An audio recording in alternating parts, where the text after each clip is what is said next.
You know you need to replace your brake cables when they go an orange rusted colour or when the brake calipers don't release fully after the levers are pulled. Before starting, you'll need to make sure you have a hex key, cable cutters, the correct replacement cable, pliers, an end cap and a screwdriver.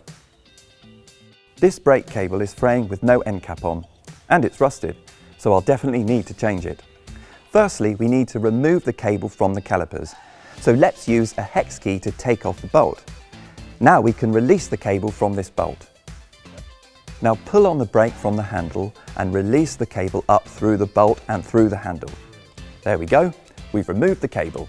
We can now fit our new brake cable, which I have here. This is a universal brake cable, so we need to remove the mountain bike end as we only need to use the road bike end. So I'll just cut that off. There we go.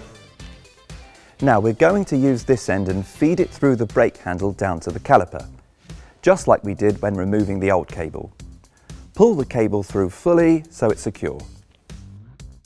Screw the barrel adjuster all the way in and put the cable back through, and then through the pinch bolt. Now grab your hex keys again, put your hands around the two brakes, pull them onto the rim and then just tighten the bolt. Once you're happy with the front brake and have checked that there's equal distance between the rim and the brake on both sides, we can then cut the cable end off.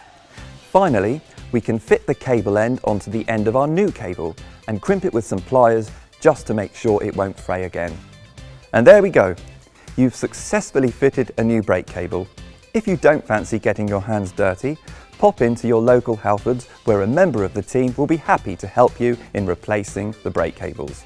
Or to see our full range of bike parts and accessories, head to the Halfords website.